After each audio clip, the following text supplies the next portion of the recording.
bienvenue sur PsyAction TV. Aujourd'hui, je voudrais vous parler d'une technique. Une technique qui intéresse de plus en plus de personnes en France, une technique qualifiée de mystérieuse parfois, et qui a pourtant fait la preuve de son efficacité de façon scientifique. Cette technique, c'est l'hypnose. Mais qu'est-ce que l'hypnose en réalité? Comment entre-t-on en état d'hypnose? Que ressent-on en état d'hypnose? Quels sont ses effets et quelles sont ses indications thérapeutiques? Autant de questions que nous allons traiter aujourd'hui dans cette vidéo. Mais avant de répondre à ces questions, je voudrais me représenter. Je m'appelle Aymeric Le Breton, je suis docteur en psychologie et parmi mes activités, j'ai développé une pratique de l'hypnothérapie au sein du cabinet PsyAction, un cabinet de psychologie dont, justement, l'une des spécialités est l'hypnose. Alors, qu'est-ce que l'hypnose? L'hypnose, c'est un état de conscience modifié. C'est un état qui est situé entre l'éveil et le sommeil. C'est un entre-deux. Et dans cet état, on va être en capacité de communiquer avec l'inconscient de la personne. Qu'est-ce que c'est l'inconscient? L'inconscient, c'est un ensemble de programmes qui définissent nos façons de penser, nos façons de nous comporter, et tout cela est contenu dans une mémoire, et cette mémoire, elle est inconsciente. Et d'habitude, en temps normal, on n'a pas accès à cet inconscient. Il est fermé. On ne peut pas y accéder, on ne peut pas communiquer avec lui. Mais dans certains états particuliers, comme l'état d'hypnose, on va pouvoir communiquer avec cet inconscient et on va pouvoir le transformer, on va pouvoir le modifier. Je fais souvent cette comparaison. L'inconscient, et l'hypnose d'ailleurs, fonctionnent comme un ordinateur. Quand un ordinateur est éteint, on ne peut pas modifier sa façon de fonctionner. Quand il est allumé non plus, il est en état de fonctionnement. Mais entre le moment où il est éteint et quand on l'allume, et avant qu'il ne fonctionne, au moment où on l'allume, eh bien, il y a une phase où on peut appuyer sur une touche, F7 ou F9 selon les modèles. Et quand on appuie sur cette touche, on va alors rentrer à l'intérieur des programmes de l'ordinateur. On va rentrer dans le DOS. Et c'est là où on peut modifier de façon extrêmement profonde le fonctionnement de l'ordinateur, sa manière de se comporter, si je puis dire. Eh bien, l'être humain fonctionne de la même façon. En état d'hypnose, on va pouvoir entrer finalement là où se situent ces programmes inconscients qui dirigent nos comportements et nos façons de penser, et on va pouvoir les modifier. Alors justement, comment entre-t-on en état d'hypnose? Eh bien, ce qu'il faut rappeler d'abord, c'est que l'état d'hypnose est un état naturel. Tout au long de la journée, tout au long de votre semaine, il y a un certain nombre de situations dans lesquelles vous êtes en état d'hypnose. Sans le savoir, bien évidemment, mais vous êtes dans cet état. Si vous avez déjà conduit sur l'autoroute pendant une durée assez longue, vous avez sans doute connu ces instants particuliers où nous sommes au volant et puis tout d'un coup on se sent glisser dans un état, cet état où on commence à penser, on part dans nos idées, nos rêves, nos sensations. Puis après on revient et on s'aperçoit tout d'un coup, avec surprise parfois, qu'on est au volant de sa voiture et qu'on s'est parfois comme endormi, si je puis dire. Mais en fait, on ne s'est pas endormi, on a juste glissé dans cet état particulier, quel état d'hypnose, avant de revenir dans un état de veille tout à fait normal. Donc si vous avez déjà connu ces états particuliers, eh bien, c'est que vous connaissez l'hypnose. Mais on peut également accéder par d'autres moyens à l'état d'hypnose, par exemple par la musique. Si j'écoute de la musique et je me concentre très fortement sur les notes de musique, sur la manière de chanter de l'auteur, eh bien je vais glisser également dans un état d'hypnose. Je peux aussi glisser dans un état d'hypnose en lisant un bon livre ou en écoutant quelqu'un raconter une histoire. Scheherazade, quand elle racontait les 1001 nuits, mettait son auditoire en état d'hypnose.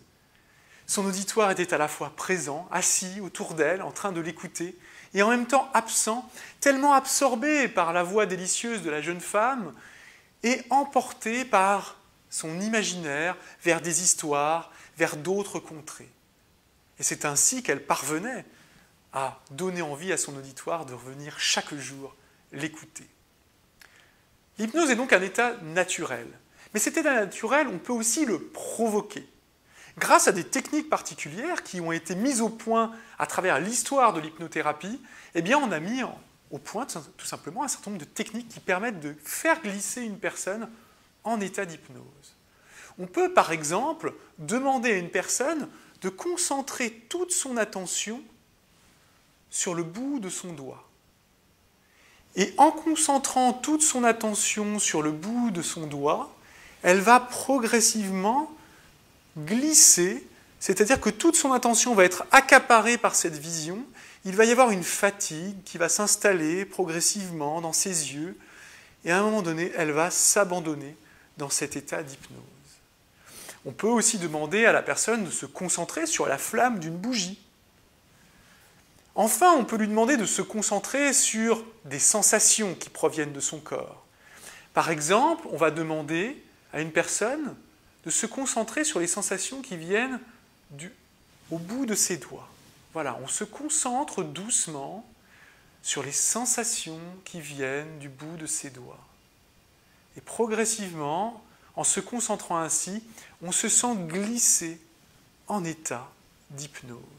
C'est vraiment, j'aime cette expression de glisser parce que c'est à la fois très doux, très lent, très agréable. On glisse dans un état de profonde relaxation où tous les changements sont possibles, où tout devient possible dans nos modes de fonctionnement. Que ressent-on exactement lorsque l'on se trouve en état d'hypnose? Eh bien, on éprouve un profond sentiment de relâchement. Vous connaissez sans doute cette expression de lâcher prise. Eh bien, c'est exactement l'état dans lequel on se trouve lorsqu'on est en état d'hypnose. Le corps est à la fois très présent, puisqu'on est installé dans un fauteuil, et en même temps absent. C'est ce qu'on appelle l'état de dissociation. Et donc, on se trouve dans un entre-deux, et cet entre-deux, c'est un état de lâcher prise. C'est à ce moment-là que l'hypnothérapeute va parler avec le patient, va lui faire des suggestions. Il va, par exemple, lui faire imaginer une scène ou le faire se concentrer sur certaines sensations particulières. Et toutes ces suggestions ont un objectif, entraîner un changement, entraîner une modification profonde de son inconscient. On communique avec l'inconscient pour provoquer un changement profond chez la personne, un changement positif, bien évidemment. Je vais prendre deux exemples très concrets.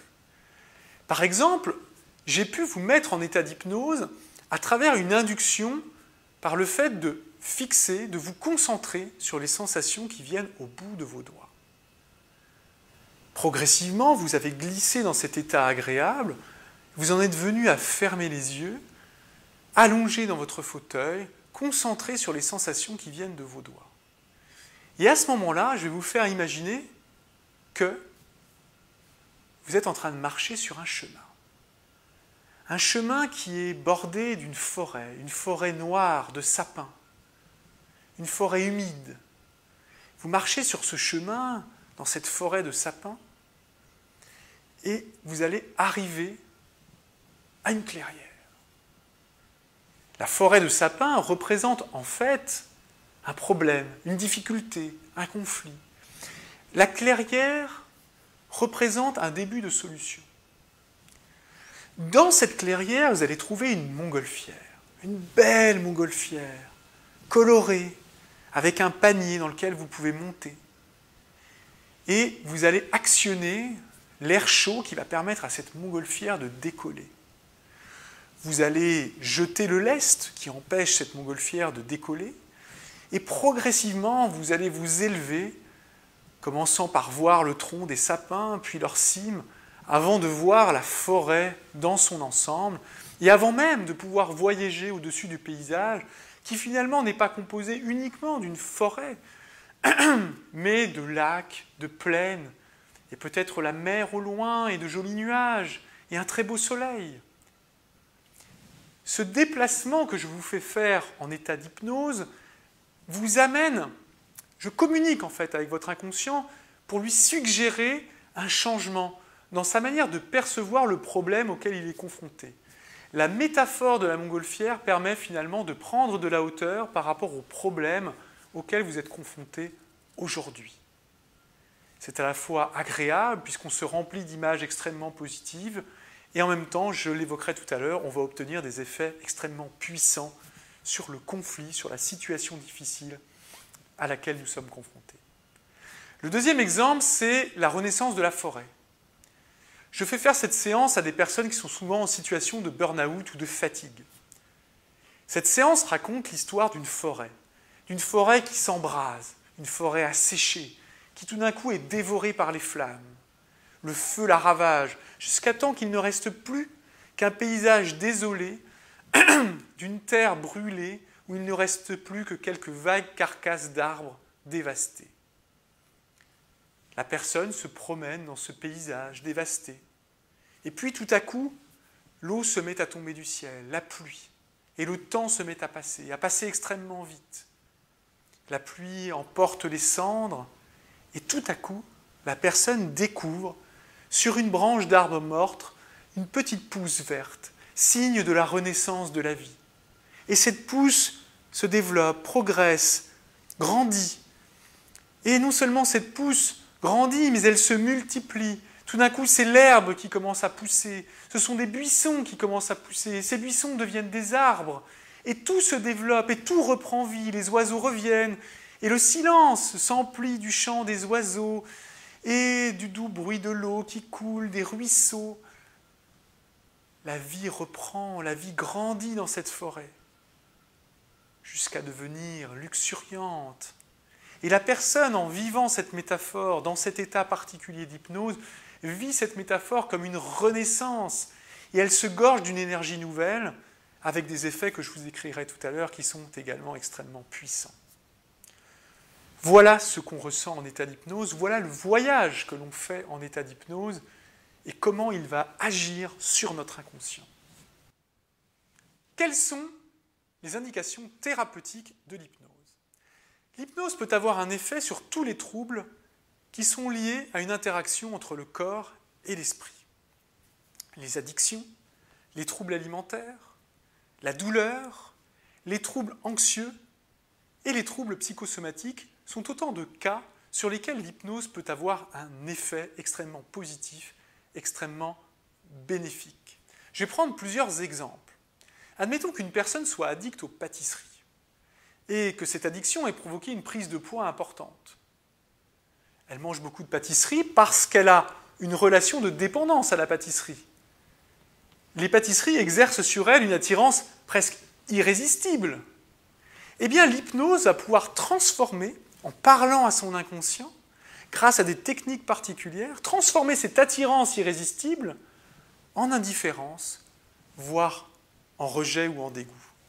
J'ai moi-même testé ces techniques sur une patiente qui était victime de cette addiction aux pâtisseries, et nous avons réussi extrêmement rapidement à transformer cette attirance irrésistible en indifférence. Cette personne a pu perdre du poids et retrouver l'équilibre qu'elle souhaitait. Elle était extrêmement satisfaite de ces séances et du programme auquel elle avait participé. Le deuxième exemple que je peux vous donner, c'est celui de la douleur. On sait que la douleur est composée de 3 parties. La première partie, c'est la douleur en elle-même, qui est liée au traumatisme, à un problème véritablement physique. Le deuxième tiers est lié à l'anticipation de la douleur. J'ai mal, mais même quand j'ai pas mal, j'ai mal quand même parce que j'anticipe le moment où je vais avoir mal. C'est tellement douloureux que j'anticipe ce moment. Et puis enfin, le troisième tiers, c'est quand j'ai mal, je pense uniquement à ma douleur, je suis centré sur elle. Et donc elle prend de plus en plus de place dans mon esprit, jusqu'à occuper toutes mes pensées et à devenir insupportable. L'hypnose ne peut pas guérir le premier tiers de la douleur. Si j'ai mal au pouce, elle ne peut pas guérir ce premier tiers. Par contre, elle peut guérir les anticipations de la douleur et elle peut guérir la focalisation sur la douleur. L'hypnose peut éliminer 2 tiers des douleurs. C'est pour ça qu'elle est très souvent utilisée pour les maladies chroniques, qu'elle est très souvent utilisée à l'hôpital pour des petites opérations et qu'elle est très souvent utilisée en dentisterie, par exemple pour arracher une dent ou pour faire une petite opération sur un patient. Le troisième exemple que je peux vous donner, c'est sur les anxiétés. Je l'ai dit tout à l'heure, quelqu'un d'anxieux, il pense toujours que le ciel va lui tomber sur la tête. Le monde dans lequel il vit est peuplé de dangers, et il ne peut venir de ce monde que des malheurs. Eh bien, l'hypnose peut transformer son rapport au monde, faire en sorte qu'au lieu de voir des dangers, il y voit des opportunités, qu'au lieu de voir des malheurs, il y voit des bonheurs, qu'il accueille différemment la vie et les événements qui y surgissent. Je peux d'autant plus facilement parler de ce cas-là, parce que jusqu'à 33 ans, j'étais quelqu'un de très anxieux. En permanence, je pensais qu'il allait m'arriver des choses, des difficultés, des problèmes, des malheurs. J'étais focalisé là-dessus. Ce qui faisait que ma vie était difficile, en tout cas qu'elle me sollicitait beaucoup de ressources pour faire face à ces dangers qui venaient de partout. Et quand j'ai commencé à pratiquer l'hypnose, ma vie a changé. J'ai commencé à voir la vie différemment. À la place des dangers, j'ai commencé à voir plus les opportunités. À la place des malheurs, j'ai commencé par me concentrer sur les bonheurs. Et maintenant, 2 ans après, j'ai une philosophie de vie, j'ai un rapport à la vie beaucoup plus serein, beaucoup plus apaisé. Mon anxiété est proche de zéro. Et le fait que j'ai changé ce rapport au monde fait aussi que la vie est plus douce avec moi, que j'ai moins de conflits et plus de relations harmonieuses, que j'ai moins de difficultés et plus de réussite. L'hypnose va vraiment apporter de grands bienfaits également à ce niveau-là. Et moi, je peux d'autant plus en parler que l'hypnose a changé ma vie. Donc si vous avez envie, vous aussi, de tester, d'expérimenter cette technique, je pense qu'il faut au moins en faire l'expérience pour pouvoir essayer, pour pouvoir se donner la chance de se changer, de transformer quelque chose en soi et d'avoir une vie meilleure, tout simplement. Eh bien, vous avez 3 possibilités. En tout cas, PsyAction, notre cabinet, vous offre 3 possibilités.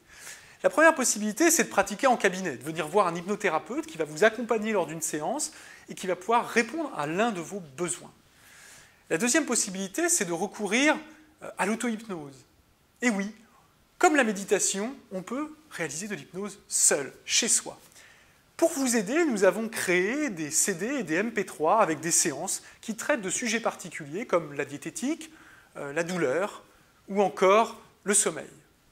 Enfin, vous avez la possibilité de participer à des formations à l'auto-hypnose pour vous-même apprendre ces techniques qui permettent d'induire cet état chez vous ou chez des proches pour tout simplement les aider à un moment donné à être plus serein, moins anxieux, à calmer une douleur. Et c'est extrêmement intéressant. De plus en plus de professionnels sont formés dans tous les domaines à l'hypnose, je pense notamment aux professionnels de santé, mais au-delà du côté professionnel, l'hypnose peut aussi être un art de vie, un art de la relation. Voilà comment je la qualifierais en définition finale de cette vidéo. Voilà, écoutez, je vous dis à très bientôt. Venez visiter notre site sur psyaction.com, venez découvrir nos prestations et je vous invite à venir nous rencontrer pour essayer, expérimenter vous-même ce chemin qu'est l'hypnose vers une vie meilleure. Je vous dis à très bientôt sur PsyAction TV.